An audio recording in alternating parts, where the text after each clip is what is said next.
நாம் தெளிவுரை கலை, அதாவது பைபிளுடைய வசனங்களை, பைபிளுடைய செய்தியை எப்படி புரிந்து கொள்வது என்பதை குறித்து நாம் படிக்கின்றோம். அந்த பாடத்தை தான் நாம் தெளிவுரை என்று சொல்லுகின்றோம். தெளிவுரை கலையினுடைய அறிமுகத்திலே மொழிகளை குறித்ததான, தேவனுடைய செய்தி குறித்ததான சில அடிப்படை கருத்துகளையும், ஒரு தெளிவுரை கலையில் அல்லது தெளிவுரை வேத வசனங்களை விளக்குவதற்கு முயற்சி செய்கிற ஒருவருடைய தகுதிகளை குறித்தும் சென்ற வகுப்பிலே பார்த்தோம். இந்த நாளிலே வேத வசனங்களை விளங்கிக் கொள்வதற்காக இருக்கின்றதான ஒரு சில தடைகள் என்று சொல்லும்போது, வேத வசனத்தை நாம் வாசிக்க முடியும். பைபிளிலே, நம்முடைய தாய்மொழியிலே பைபிள் இருக்கிறது, ஆங்கிலத்திலே பைபிள் இருக்கிறது, இன்னும் பல நாடுகளிலே, உலகத்திலே பல்வேறு மொழிகளிலே பைபிள் இருக்கிறது. ஆனால் நாம் அதை வாசிக்கின்றோம். வாசிக்கும்போது ஒரு சில காரியங்களை புரிந்து கொள்வதற்கு வாய்ப்பு இருக்கிறது. ஆனால் கேட்க வேண்டிய கேள்வி என்னவென்றால், வேத வசனத்தை நான் சரியாக புரிந்திருக்கின்றேனா அல்லது நான் புரிந்து கொண்டது சரிதானா என்கிற ஒரு கேள்வியை கேட்க வேண்டும். அப்படி கேட்கும்போது, அதாவது உண்மையிலே அதை அறிய வேண்டும் என்கிற, அல்லது உண்மையை அறிய வேண்டும் என்கிற நோக்கத்தோடு கேட்போமானால், வெறுமனே பைபிளை வாசிக்கிற ஒருவருக்கு,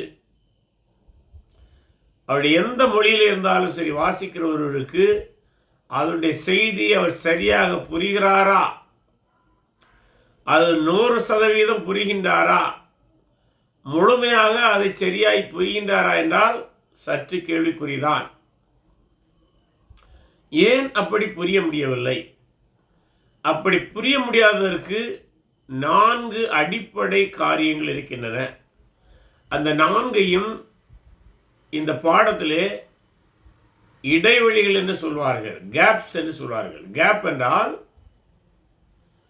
ஒரு இடைவெளி, நமக்கும் பைபிள் எழுதப்பட்ட காலத்துக்கும் இருக்கிறது. ஆகவே இந்த இடைவெளியை 4 இடைவெளிகளாக அறிஞர்கள் கூறுகின்றார்கள். அந்த 4 இடைவெளிகள் என்னவென்றால், முதலாவது இடைவெளி வரலாற்று இடைவெளி, ஹிஸ்டாரிக்கல் கேப், ஜிஏபி கேப். இரண்டாவது இடைவெளி கலாச்சார இடைவெளி. மூன்றாவது இடைவெளி புவியியல் இடைவெளி, ஜியோகிராபிக்கல் கேப். நான்காவது இடைவெளி மொழியியல் இடைவெளி, லிங்குஸ்டிக் கேப். இப்படி வரலாற்று இடைவெளி, கலாச்சார இடைவெளி, புவியியல் இடைவெளி, மொழியியல் இடைவெளி என்று 4 இடைவெளிகள் இருக்கின்றன. நாம் பைபிளை சரியாக புரிய வேண்டும் என்றால் இந்த இடைவெளிகளை இணைக்க வேண்டும். We have to bridge the gaps என்று சொல்லுவோம். அந்த கேப்பை ஃபில் பண்ணாதான், அல்ல பிரிட்ஜ் பண்ணாதான் அந்த வசனத்தை நாம் சரியாக புரிய முடியும். அப்போ வரலாற்று இடைவெளி அல்லது ஹிஸ்டாரிக்கல் கேப் அப்படி என்றால் என்ன? அப்படி என்றால், பொதுவாக கிறிஸ்தவர்களால் ஏற்றுக்கொண்டபடி பைபிள் கூறுகிற சம்பவங்கள் ஆதியாகமம் தொடங்கி நாம் பார்ப்போமானால், இன்றிலிருந்து சுமார் 6000 7000 ஆண்டுகள் அளவில் நடந்திருக்க வேண்டும். ஆண்டுகள் தோராயமாக தான் சொல்கிறேன், அதனால் நீங்கள் இதை பிடித்து வைத்துக்கொண்டு இப்போது கேள்விகளை கேட்க வேண்டாம். தோராயமாக 6000 7000 ஆண்டுகளுக்குள்ளாக நடந்திருக்க வேண்டும். அறிஞர்கள் 6004 ஆண்டுகள் என்று சொல்லுவாங்க. 6004 என்றால்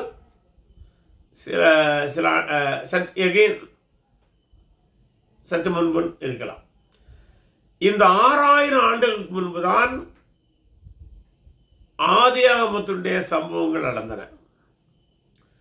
அதை எப்போது மோசே எழுதினார் என்றால் இன்றிலிருந்து சுமார் 3500 ஆண்டுகள்.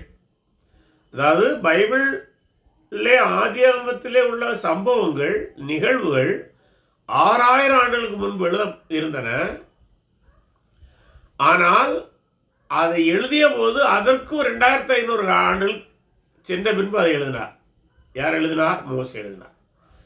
இன்றிலிருந்து நாம் சற்று பின்னோக்கி பார்ப்போமானால் 6000 ஆண்டுகளுக்கு முன்பு நடந்த சம்பவத்தை சுமார் 3500 ஆண்டுகளுக்கு முன்பாக மோசே முதலாவது எழுதுகிறார். இது பழைய ஏற்பாட்டின் முதல் புஸ்தகம். அடுத்ததாக புதிய ஏற்பாட்டுக்கு வருவோமானால் புதிய ஏற்பாடு இன்றிலிருந்து சுமார் 2000 ஆண்டுகளுக்கு முன்பாக எழுதப்பட்டது. முதல் நூற்றாண்டு. இயேசு கிறிஸ்து வாழ்ந்து மரித்து அடக்கம் பண்ணப்பட்டு உயிர்த்தெழுந்து பரலோகத்துக்கு சென்ற பின்பு அப்போஸ்தலர்கள் அவைகளை எழுதினார்கள். மோசே எழுதினிலிருந்து, அதாவது ஆதியாகமத்தை அவர் எழுதிலிருந்து வெளிப்படுத்தல் புஸ்தகம், புதிய ஏற்பாட்டை கடைசி புஸ்தகமான வெளிப்படுத்தல் எழுதப்பட்ட மொத்த கால அளவு சுமார் 1500 ஆண்டுகள். எப்படி இருந்தாலும் இந்த 2024 அல்லது இந்த 21ஆம் நூற்றாண்டிலிருந்து நாம் பார்ப்போமானால் குறைந்தபட்சம் 2000 ஆண்டுகளுக்கு முன்பாக எழுதப்பட்டது, அதிகபட்சமாக 3500 ஆண்டுகளுக்கு முன்பாக எழுதப்பட்டது. நிகழ்வுகள் சுமார் 6000 ஆண்டுகளுக்கு முன்பாக நடந்தது.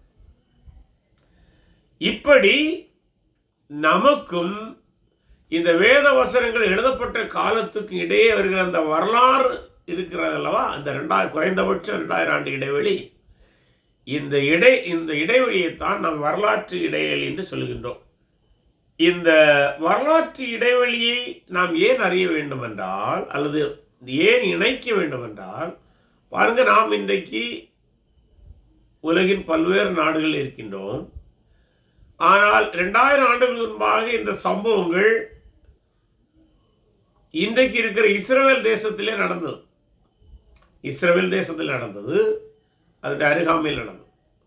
ஆதியாகமம், யாத்ராகமும், லேவியராகமும், எண்ணாகமும், உபாகமும் அவைகளை படிப்போமானால் அந்த சம்பவங்கள் உலகத்தின் தோற்றத்தோடு மட்டுமல்லாமல் எகிப்திலே நடந்தன. ஆகவே நாம் இத்தனை ஆண்டுகளுக்கு பின்பு சுமார் 3500, 4000, 5000 ஆண்டுகளுக்கு முன்பாக நடந்த சம்பவத்தை படிக்கும்போது அந்த வரலாறை நாம் சரியாக புரிந்தால் மட்டும்தான் அந்த வரலாற்று சூழலில் எழுதப்பட்டதான வேத வசனங்களை புரிய முடியும்.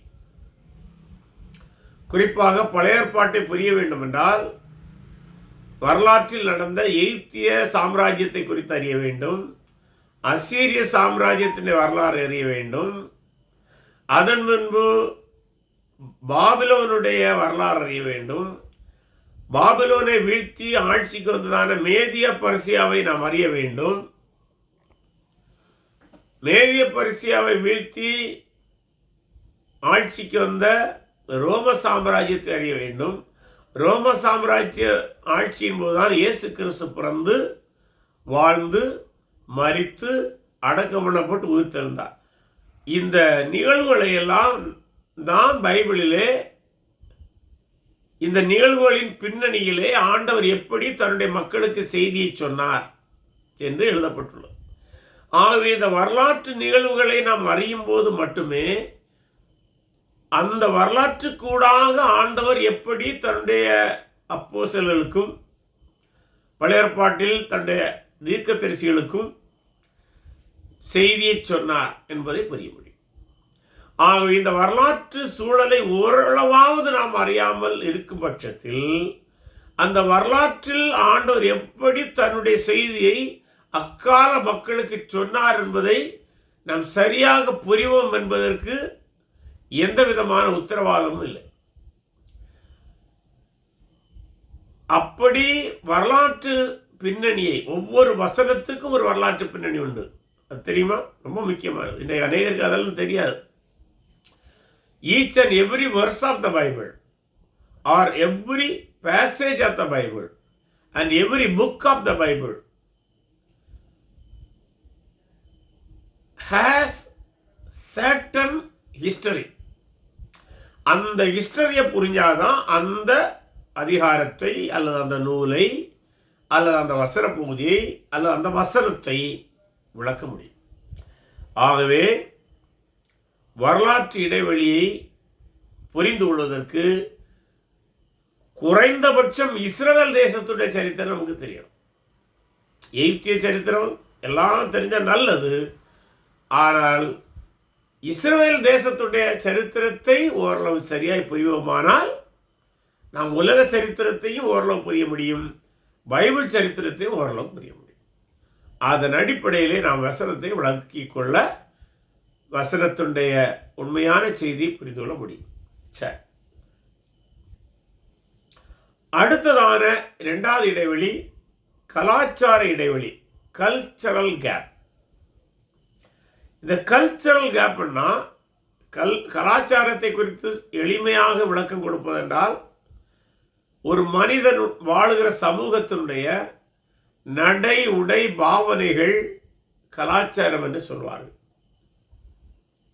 எப்படி சாப்பிட்றோம், எப்படி உடுக்கிறோம், நம்முடைய பாவனைகள் என்ன, நம்முடைய சமூகத்தில் நடக்கிற பிறப்பு இறப்பு திருமணம் இந்த நிகழ்வுகளெல்லாம் எப்படி நடக்கிறது, இவைகளெல்லாம் ஒட்டுமொத்தமாக தொகுத்து சொல்வதை தான் நாம் கலாச்சாரம் என்று சொல்கிறோம். அல்லது வேறு வகையில் சொல்வதானால் ஒரு சமூகத்துடைய வாழ்வியல் நெறிமுறை, அந்த வாழ்வியலைத்தான் கலாச்சாரம் அல்லது சமூக ஒழுங்கு என்றெல்லாம் சொல்வது உண்டு. பண்பாடு என்கிற ஒரு தமிழ் வார்த்தையும் இதற்கு இருக்கிறது. ஏனென்றால் நாம் சரித்திரத்திலே நடந்தது மட்டுமில்லாமல் பைபிளிலே இருக்கிற ஒவ்வொரு நிகழ்வுகளும் ஒரு கலாச்சார சூழலில் நடந்தது. சில நிகழ்வுகள் எகிப்திய கலாச்சாரத்தில் நடந்தது. உதாரணமாக யோசேப்புடைய செய்தி. சில செய்திகள் இஸ்ரவேலுக்குள்ளாக நடந்தது. இஸ்ரவேல் மக்கள் எவ்வளமாக எருசலேம் ஆலயத்திலே அந்த சார்ந்த வாழ்க்கை முறைகளை வாழ்ந்தார்கள். அது இஸ்ரவேல் பகுதிக்குள்ளாக நடந்தது. அடுத்தது அசீரியர்கள் இஸ்ரவேலுக்கு மேல் படையெடுத்து சிலர் அங்கே சிறைபிடிக்கப்பட்டு போனார்கள். ஆகவே அங்கே உள்ள கலாச்சார தாக்கங்கள் இங்கே உண்டு. அடுத்து பாபிலோனுக்கு யூதர்கள் 70 ஆண்டுகள் சிறைபிடிக்கப்பட்டு போனார்கள். அந்த கலாச்சாரம் தாக்கம் இங்கே உண்டு, அல்லது இந்த கலாச்சாரத்தினுடைய தாக்கம் அங்கே இருந்தது. அவைகள் பைபிளிலே மறைமுகமாகவோ நேரடியாக எழுதப்பட்டுள்ளன. அதன் பின்பு மேதிய பர்சிய சாம்ராஜ்யம், எஸ்தர் புஸ்தகத்தை எல்லாம் படிக்கும்போது அந்த மேதிய பர்சியா, தானியலை படிக்கும்போது மேதிய பர்சிய நிகழ்வு அங்கே வருகின்றன. ஆக அந்த கலாச்சாரங்களுடைய தாக்கங்கள் அங்கே உண்டு. அதன் பின்பு கிரேக்க சாம்ராஜ்யம், கிரேக்க அலெக்சாண்டர் படையெடுத்து வருகின்றார். அது அந்த படையெடுப்பு நிமித்தமாக யூத மக்கள் கிரேக்க கலாச்சாரத்துக்குள்ளான ஈர்ப்போடு சிலர் இருந்தார்கள். அந்த சூழலிலே சில நிகழ்வுகள் நடந்தன. சதிசேயர் பரிசேயர் போன்ற அவைகளெல்லாம் அந்த காலகட்டத்தில் நடக்கின்றன. அதன் பின்பு ரோம சாம்ராஜ்யம். ரோம சாம்ராஜ்யத்தின் போது ரோம கலாச்சாரத்தினுடைய தாக்கம் பரவலாக இருந்தது. இயேசு கிறிஸ்து அந்த காலத்தில் தான் வாழ்ந்தார். ஆக இயேசு கிறிஸ்து போதித்த போதனைகளிலே அநேக கலாச்சாரங்கள் ரோம கிரேக்க யூத கலாச்சாரத்தோடு பின்னி பிணைந்தவனாக இருந்தன.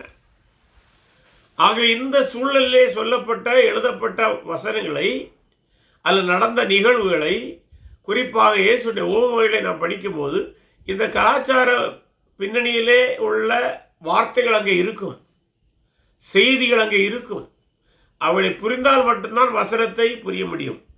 உங்களுக்கு நோட்டில் 5வது பக்கத்தில் சில எக்ஸாம்பிள் கொடுத்துருக்குறாங்க.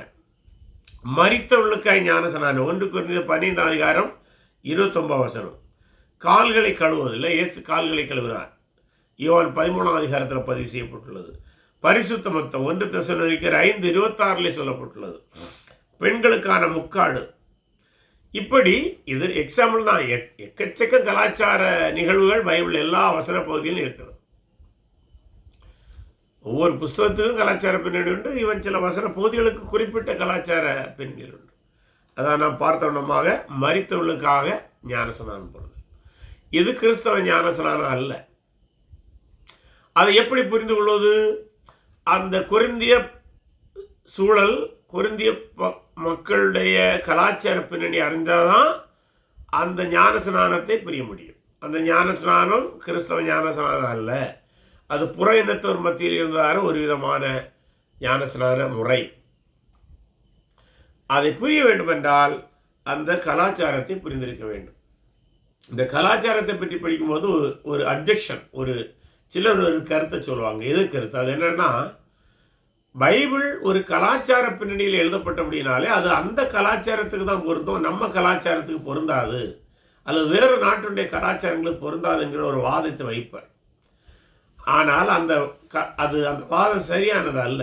ஏனென்றால் பைபிள் ஒரு குறிப்பிட்ட கலாச்சார பின்னணிகளிலே தான் எழுதப்பட்டது என்பதை மறக்கவில்லை. ஆனால் பைபிளிலே சொல்லப்பட்டுள்ள போதனைகள் அனைத்து கலாச்சாரத்துக்கும் பொருந்தும். அது எப்படி பார்க்கிறோம் என்றால், உங்கள் நோட்டில் 6வது பக்கத்தில் வந்தீங்கன்னா ஒரு எடுத்துக்காட்டு இருக்குது. பழைய ஏற்பாட்டில் தரப்பட்டுள்ள உடல் ஆரோக்கிய சட்டங்கள் இன்றைக்கும் என்றைக்கும் பொருத்தமானதாக இருக்கிறது. இல்லை, உணவை எப்படி உண்ண வேண்டும், எப்படி சுத்தமாக இருக்க வேண்டும், எப்படி கைகால்களை கழுவ வேண்டும், இதை பற்றி ஏராளமான போதனைகள் இருக்குது. இல்லை, கொரோனா பீரியட்லாம் கை கழுவுறோம். அன்றைக்கே பைபிளிலே அது போன்ற சில கலாச்சாரம் சார்ந்த செய்திகள் இருக்கின்றன. ஆனால் அது அவர்களுக்கு மட்டுமா? எல்லா காலத்திலும் சுத்தமாக இருப்பது உடல் நலத்துக்கு நல்லது. Hygiene is good for health. So many hygienic instructions and guidelines are recorded in the Bible. அது அந்த மக்களுக்கு மட்டுமல்ல, அன்றைக்கு அவர்களுடைய கலாச்சாரத்துக்கு மட்டுமல்ல, அது இன்றைக்கும் பொருத்தமானதாக இருக்கிறது. அப்படின்னு என்ன சொல்றோம்? ஆகவே பைபிள் ஒரு கலாச்சார சூழல் எழுதப்பட்டாலும் அது கலாச்சாரம் கடந்து பல்வேறு ஆண்டுகளை சரித்திரத்திலே கடந்தாலும் இன்றைக்கும் அவைகளிலே சிலது பொருத்தமானது தான். அதுபோல் நல்லொழுக்க சட்டங்கள் இல்லை, moral instruction, moral and ethical instruction. பொய் சொல்லாதிருப்பாயாக, திருடு செய்யாதிருப்பாயாக, களவு செய்யாதிருப்பாயாக. இது 10 கட்டளை இஸ்ரவேலுக்கு கொடுக்கப்பட்டது தான். ஆனால் அது அவர்களுக்கு மட்டும்தான் பொருந்துமா? இந்த கலாச்சாரத்தில் திருடலாமா? பொய் சொல்லலாமா? பொய் சொல்லிவிட்டு ஒரு அலுவலகத்திலே நாம் எத்தனை ஆண்டுகள் பணி செய்ய முடியும்? ஆகவே பைபிளுடைய கலாச்சார பின்னணியிலே வசனங்கள் இருந்தாலும், பல்வேறு யூத கிரேக்க கலாச்சாரங்களிலே அவை எழுதப்பட்டாலும், 2000 ஆண்டுகளுக்கு முன்பாக எழுதப்பட்டிருந்தாலும், அவை கலாச்சாரம் கடந்து காலங்கள் கடந்து இன்றைக்கும் எல்லோருக்கும் பயன்படக்கூடிய செய்திகள் இருக்கின்றன என்பதை நாம் மறந்துவிடக்கூடாது.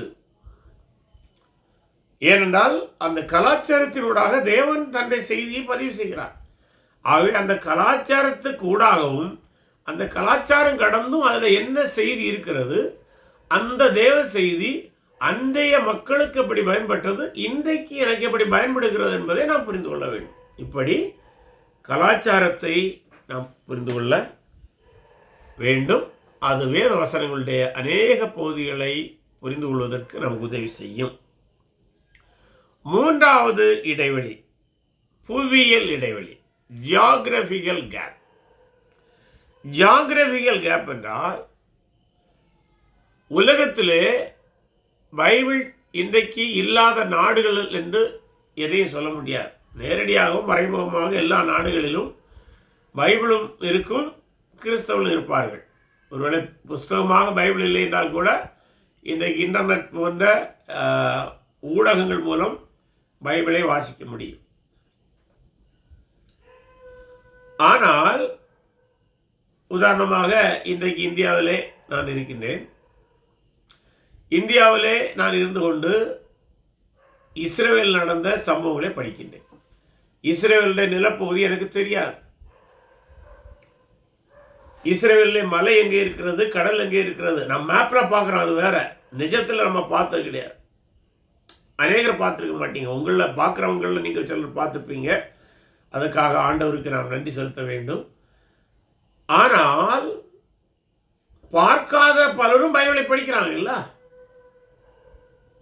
ஆபிரகாம் அவன் எங்கே பிறந்து, எங்கே வாழ்ந்து, எங்கிருந்து எங்கே சென்றான், எகிப்து எங்கே இருக்கிறது, எகிப்தில் எப்படிமான அடிமைத்தனத்தில் அவர்கள் வாழ்ந்தார்கள், இந்த சூழலிலே இந்த நில பகுதிகளிலே நடந்த சம்பவங்கள் தான் எழுதப்பட்டிருக்கிறது. சவக்கடல் எங்கே இருக்கிறது, கலிலேய கடலிலே நடந்த சம்பவங்கள் இருக்கின்றன, செங்கடலை பிளந்த சம்பவம் இருக்கிறது. அப்ப இந்த சம்பவங்களை எல்லாம், இந்த நிகழ்வுகளை எல்லாம் நாம் புரிய வேண்டும் என்றால் அந்த புவியியலை நாம் அறிந்திருக்க வேண்டும். நேரடியாக போய் படிக்கலாம். அப்படி வசதி இல்லாதவர்கள் மேப்பை பார்க்கணும். அதனால தான் அநேக பைபிளுடைய பிற்பகுதியிலே பல்வேறு தரமான மேப்புகளை கொடுப்பாங்க. ஆனால் துரதிருஷ்டவசமாக சில பைபிளில் மேப்பு கொடுக்கறதில்ல. அதை ஒரு முறை ஒரு அறிஞர் விண்ணமாய் சொன்னார், எப்போது ஒரு பைபிளிலே மேப் இல்லாமல் வருகிறதோ அது கூட ஒரு சாத்தானுடைய தந்திரம். ஏன் அப்படி சொன்னார் என்றால், எப்போது ஒரு வரலாற்று நிகழ்வு நடந்தாலும் அது ஒரு புவியியல் ஜியாகிரபிக்கல் செட்டப்பில் தான் நடக்கும். இன்னைக்கு கூட உலகத்தில் ஒரு ஆக்சிடென்ட் நடந்துன்னு வைங்க, அதை போலீஸு அறிந்து அங்கே வந்து அந்த ஆக்சிடெண்ட்டை ரிப்போர்ட் பண்ணும்போது சும்மா அதை எழுத மாட்டாங்க. அந்த ஜியாகிரபிக்கல் லொக்கேஷனோட எல்லாம் படம் போட்டு தான் அந்த கேஸை ஃபைல் பண்ணுவாங்க. எல்லா கேஸும் அப்படி தான், எல்லா குற்றச்சம்பவங்களும் அப்படி தான் பதிவு செய்வாங்க. ஏன்னா எப்போது ஒரு நிகழ்வு நடந்தாலும் அந்த நிகழ்வுக்கு வரலாறு மட்டுமல்ல, கலாச்சாரம் மட்டுமல்ல, அது சார்ந்த நிலப்பகுதியும் இருக்கும். அந்த நிலம் இருந்தால்தான் அது உண்மையாக மாறும், உண்மையை நிரூபிக்க முடியும், அல்லது அது கற்பனை கதையாக மாறிவிடும். அதனால்தான் பைபிளில் பிற்பகுதியில் இந்த மேப்புகளை கொஞ்சமாவது சேர்ப்பது எதனால் என்றால், பைபிள் கட்டுக்கதை அல்ல, அது நடந்த வரலாற்று நிகழ்வுகள். இந்த நிலப்பகுதியிலே தான் இது நடந்தது என்பதை சொல்வதற்காக, மக்கள் புரிந்து கொள்வதற்காக அந்த மேப்பை போடுறாங்க. அதனால்தான் மேப் இல்லாத பைபிளுடைய செய்தியை மறைப்பதற்கு சாத்தான் இப்போது இருக்கிற தந்திரம் என்று சில அறிஞர்கள் சொல்லுவார். சரி, ஆனால் வேதத்தை ஆய்வு செய்ய, வேதத்தினுடைய தெளிவுரை, வசனங்களுடைய தெளிவுரையை விளக்க இருக்கிற ஒவ்வொருவரும் பைபிளுக்கு பின்னால் மேப் இல்லைன்னா கூட மேப்பை எங்கேயாவது தேடி வாங்கி, இஸ்ரேலுடைய மேப் எப்படி இருக்கும், இஸ்ரேலுக்கு எந்த பக்கத்தில் எகிப்து இருக்கிறது, இஸ்ரேலுக்குள்ளாக இருக்கிற நதிகள் என்ன, கடல் என்ன, கலிலேய கடல் எப்படி இருக்குது, அது எவ்வளோ தூரத்தில் இருக்குது என்று மேப்லையாவது பார்க்கணும். மேப்பை வரைஞ்சி பார்க்கணும். அதுபோல் ஆபிரகாம் எங்கே பிறந்து, எங்கிருந்து, எந்த வழியாக பயணம் செய்து இஸ்ரேலுக்குள்ளாக வந்தான், அந்த ரூட்டை பார்க்கணும். ஏன்னா இந்த நிகழ்வுகள்லாம் அந்தந்த இடங்களில் தான் நடந்தது.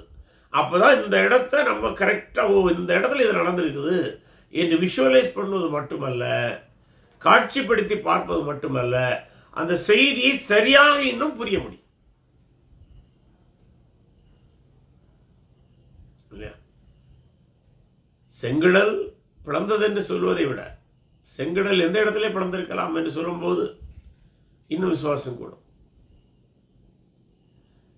இயேசு கலிலேயாவில் நடந்தார், தண்ணீர் மேல் நடந்தார் என்றால் அந்த கலிலே கடற்கரை எங்கே இருக்கிறது? அது கலிலேய கடலை சுற்றி ஏராளமான நிகழ்ச்சிகள் இயேசுடைய வாழ்வில் நடந்தது. அநேக யுத்தங்கள் நடந்தது. இப்படி பைபிளில் உள்ள அனைத்து செய்திகளையும் சரியாக ஒரு கற்பனை வளத்தோடு அல்லது ஒரு சிந்தனை அல்லது ஒரு காட்சிப்படுத்தி புரிய வேண்டும் என்றால் அந்த நிலப்பகுதி நமக்கு அவசியம். ஆகவே அதை அறிந்தால் நாம் வேத வசனங்களை இன்னும் சரியாக விளக்க முடியும். புதிய ஏற்பாடில் பவுலுடைய கடல் பயணங்கள், அவன் எங்கெல்லாம் போனான், எங்கெல்லாம் சபை கட்டினான், அதை புரிந்தால் அந்த சபைகளுடைய வாழ்வியல் முறையும் வரலாறையும் புரிவது எளிதாக இருக்கும். நான்காவது இடைவெளி மொழியியல் இடைவெளி, லிங்குஸ்டிக் கேப்.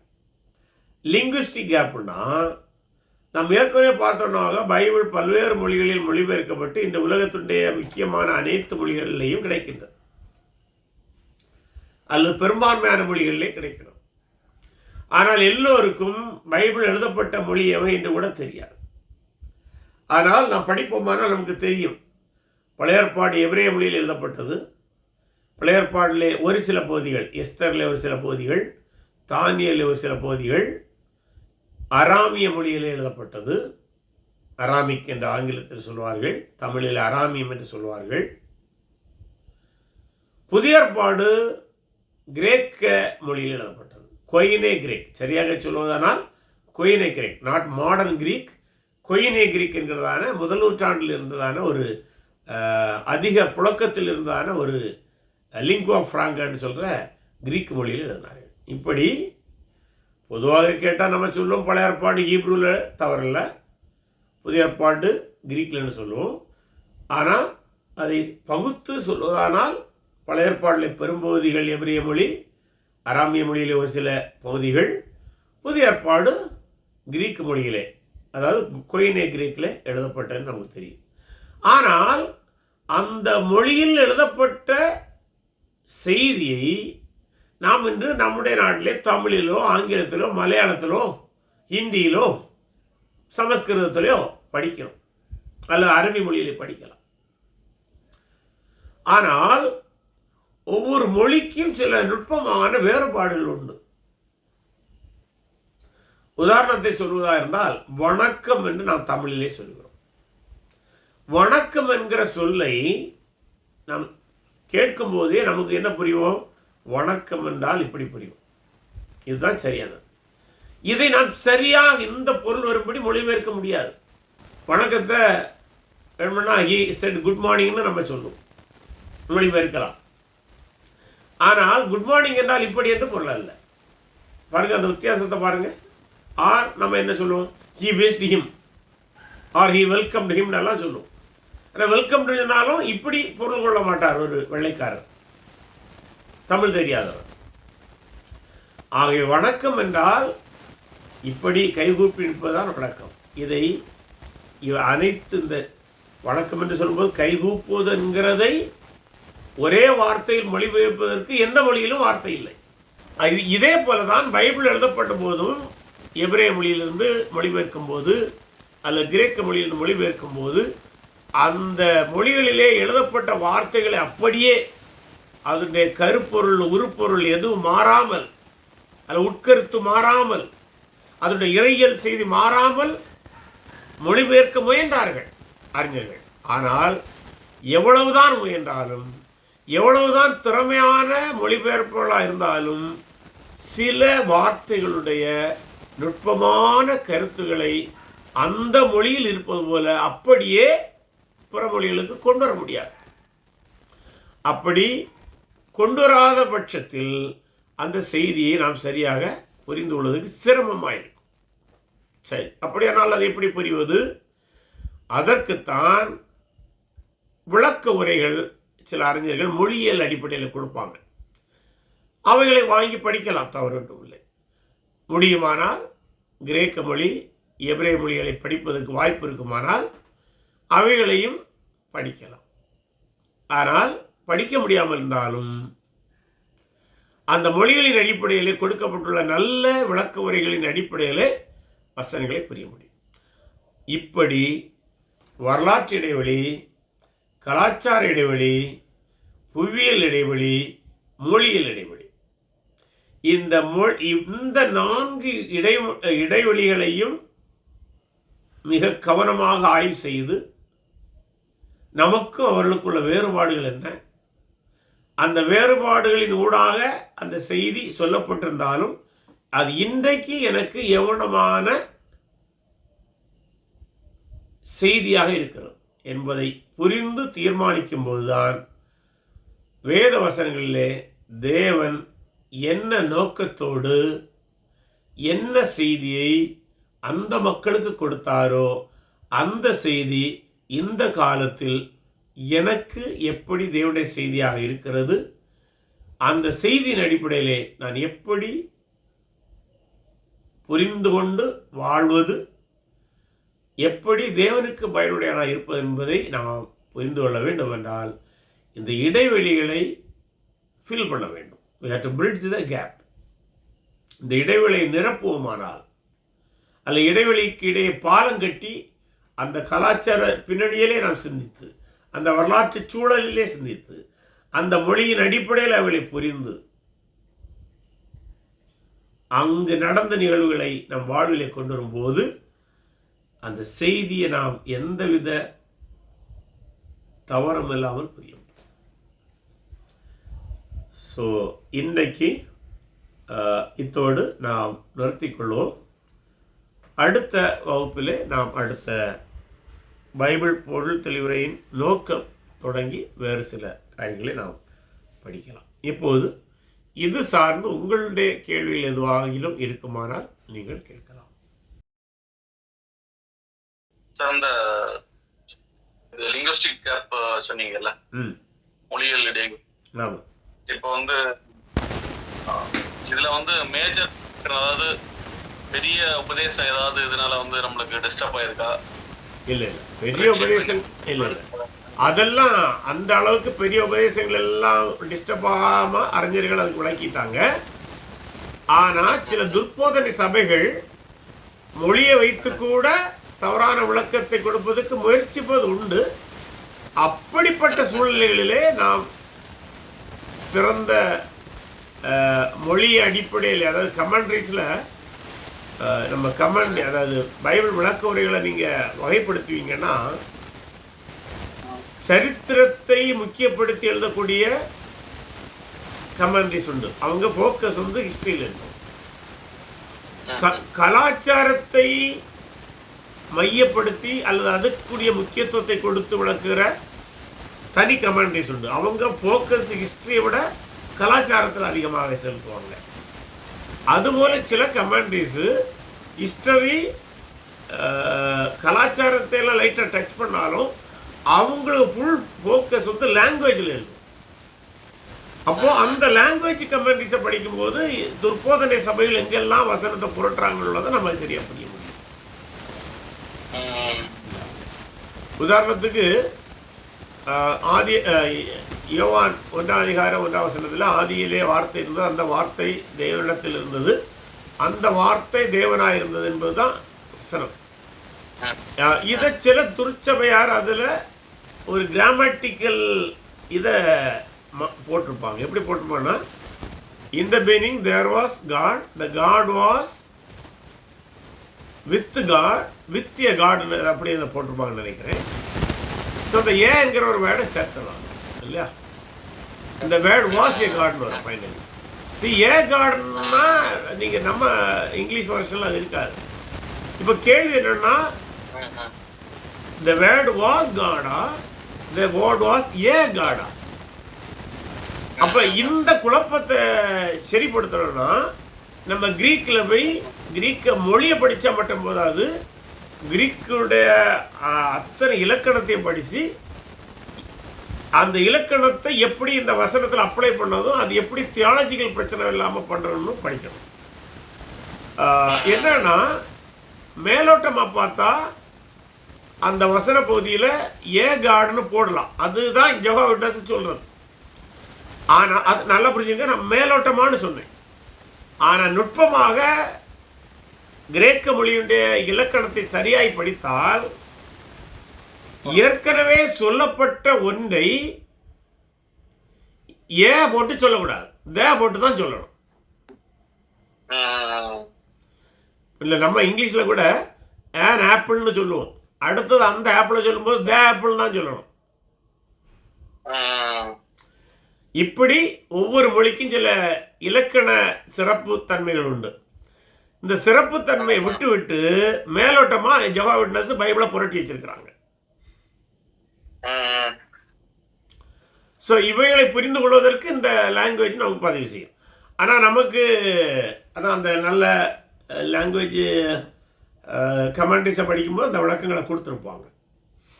அதனால் நம்ம அப்படி பயப்படக்கு தேவையில்லை. ஆனால் நீங்கள் கேட்ட கேள்வி நல்ல கேள்வி. அப்படி சில இடத்துல இப்படி மேஜர் டாக்டர்னு they will try to pervert the truth. So அந்த விதமான பெர்வர்ஷனை கண்டுபிடிப்பதற்கு நமக்கு இது உதவி செய்யும். அதுபோல் நமக்கு baptism. Baptism means immersion, cover or link என்கிற மீனிங்கில் பாருங்களா. ஸோ அப்போ அந்த பேப்டிசம் என்கிறது மூழ்குதல் தான் என்பதை நிரூபிக்க வேண்டும் என்றால் அந்த மொழியினுடைய அறிவு நமக்கு தேவை. அந்த மொழி அறிவு இருக்கும்போது தான் நம்ம ஆணித்தரமாக சொல்ல முடியும் baptism is nothing but immersion.